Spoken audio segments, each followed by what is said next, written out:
Cahaya adalah salah satu topik yang menjadi misteri besar dalam fisika selama ribuan tahun. Cahaya sendiri memiliki nilai kecepatan hingga nilai ini atau yang sering disederhanakan jadi 300 juta meter per detik.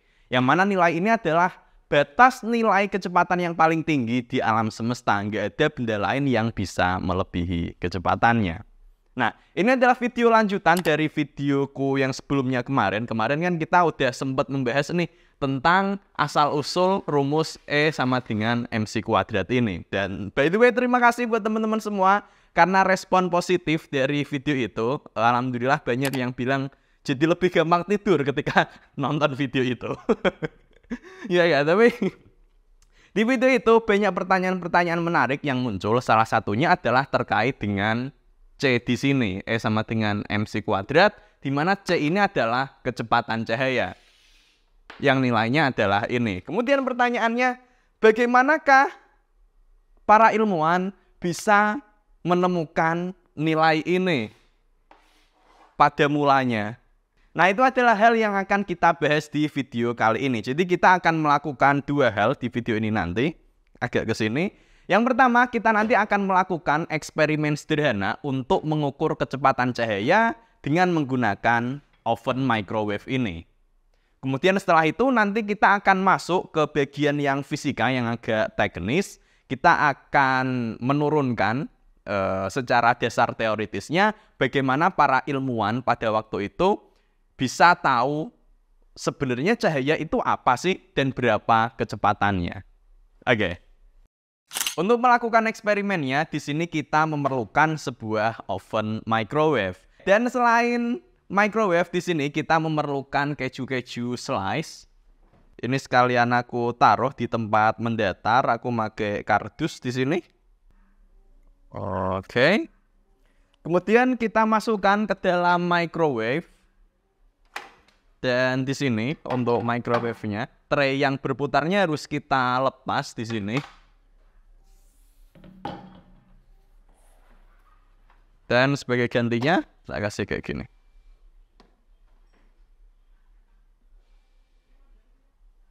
Oke.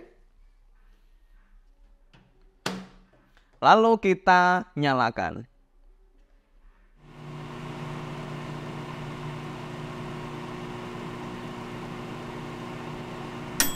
Oke, kita coba buka dulu. Oke, nah di sini terlihat teman-teman. Terlihat dengan jelas bahwa ternyata di sini hasil pemanasan dari microwave ternyata tidak merata di sini. Dan kalau kita ukur jarak antar masing-masing titik di sini, titik panasnya, misal aku akan mengukur untuk di bagian ini. Ini perkiraan kasar aja, tapi kalau kita lihat di sini jaraknya adalah sekitar dari pusat ini ke pusat panas yang di sini adalah sekitar 6,5 cm di sini.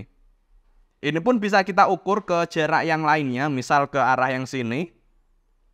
Ini juga mirip lah ya, sekitar 6,5.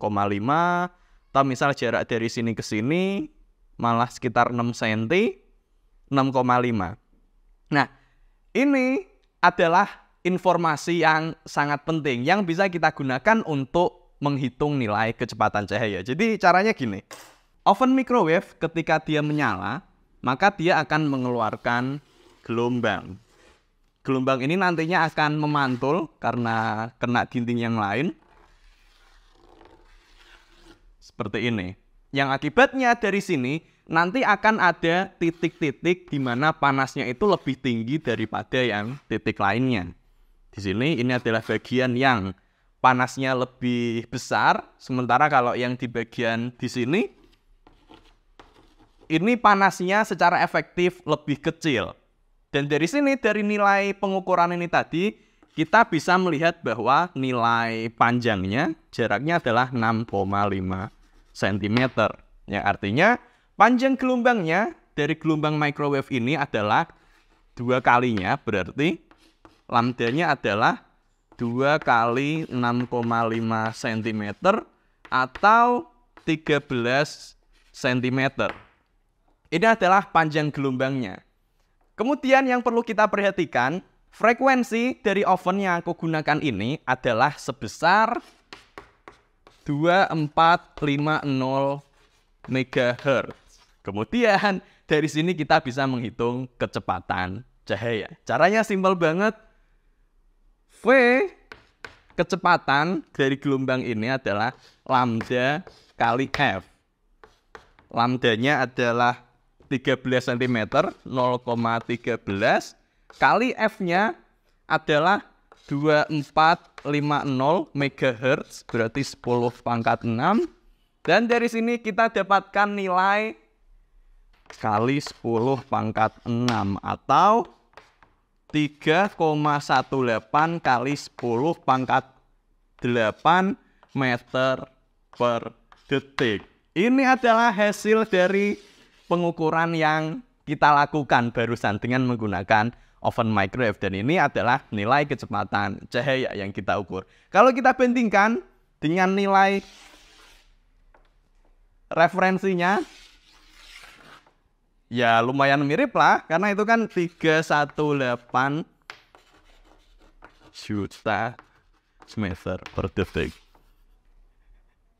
Hanya dengan menggunakan microwave, kita bisa mendekati hasil pengukuran kecepatan cahaya. Tentu kalau pengukuran yang beneran harus dilakukan secara lebih presisi ya, tapi ini sebagai gambaran umumnya saja. Wow! Nah, kita beruntung karena di masa sekarang kita bisa mengukur kecepatan cahaya dengan metode yang sangat sederhana dengan microwave seperti ini. Tapi nyatanya di masa lalu para ilmuwan nggak bisa melakukan itu. Bagaimanakah cara ilmuwan menghitung kecepatan cahaya? Nah, kita masuk ke bagian yang selanjutnya. Kita akan masuk di bagian yang lebih teknis secara fisikanya tentang dasar teoritis bagaimana para ilmuwan bisa mengetahui kecepatan cahaya di masa dulu. Kita harus berkenalan dengan seorang ilmuwan fisika hebat bernama Maxwell. Nah, Maxwell ini bisa dibilang adalah salah satu sosok fisikawan yang setingkat sama Newton. Tapi kalau Newton dia bidangnya adalah di bidang mekanika, kalau Maxwell ini bidangnya adalah di listrik dan magnet.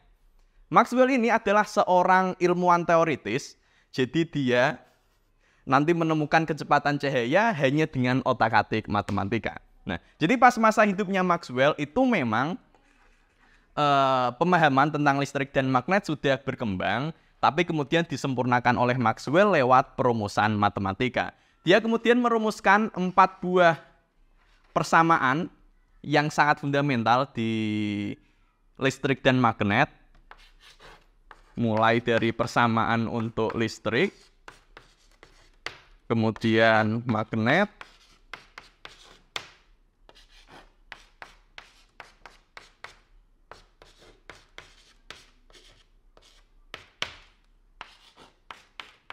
ini adalah persamaannya, teman-teman.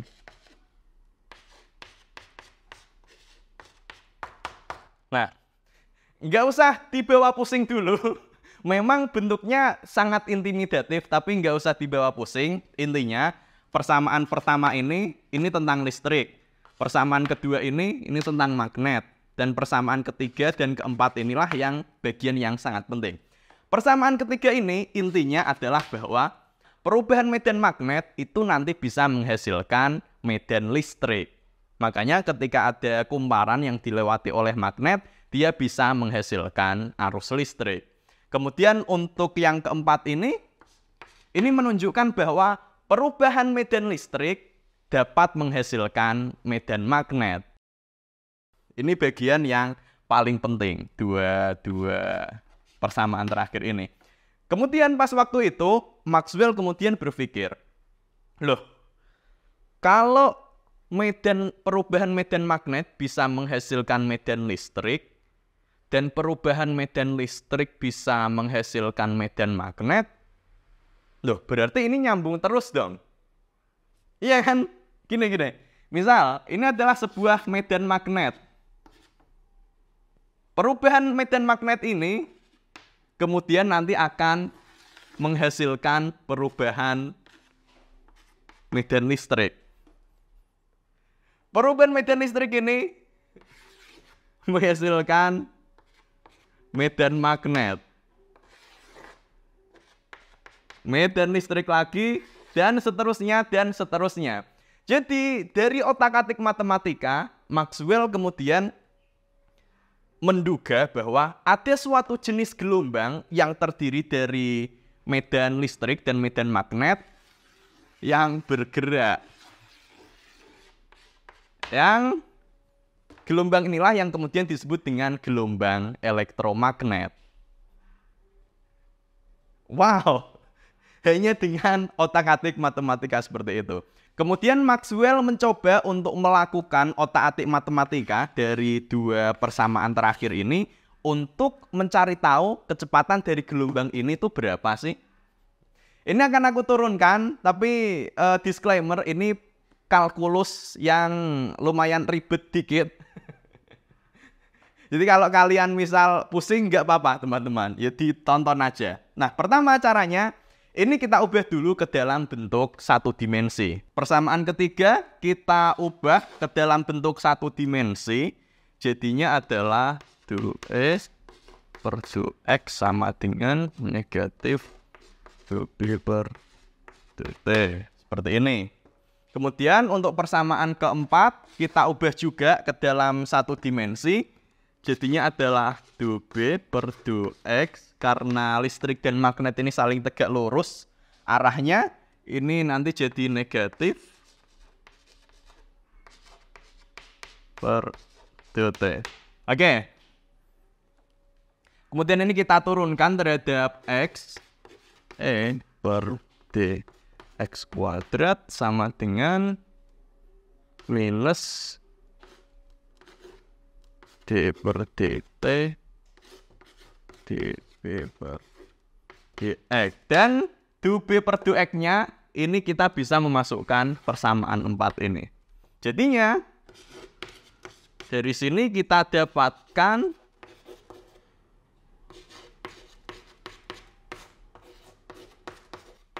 kita dapat sebuah persamaan seperti ini.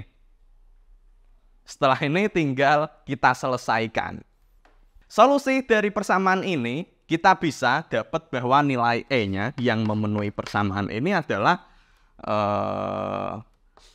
E0 sin seperti ini. Ini adalah persamaan yang memenuhi. Tinggal kita masukkan saja ke sini, sehingga kita bisa mendapatkan minus K kuadrat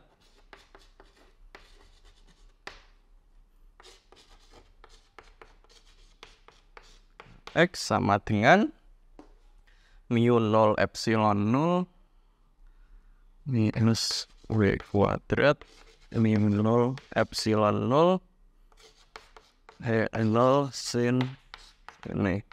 Nah, dari sini kita bisa lihat bahwa nilai ini adalah sama.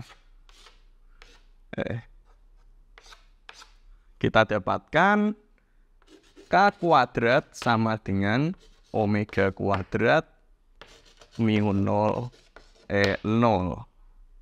Dari sini tinggal kita ubah posisinya. Omega per K ini, omega itu adalah omega kan berarti 2πf, K itu 2π per lambda.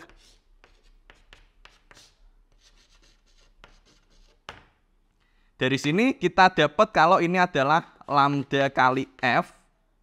Dan lambda kali F ini adalah kecepatan gelombang. Jadi bisa disimpulkan bahwa V kuadrat sama dengan 1 per mu 0 epsilon 0. Atau V 1 akar mu 0 epsilon 0. Dan ini adalah nilai kecepatan gelombang elektromagnet yang diprediksi oleh Maxwell. Yang menariknya, ketika dimasukkan nilai mu 0 dan epsilon 0 yang menunjukkan permisitivitas dan permeabilitas ruang hampa, maksudnya seberapa mudah medan magnet dan medan listrik mengalir pada suatu medium tertentu. Ini kalau nilainya dimasukkan akan menghasilkan nilai V-nya adalah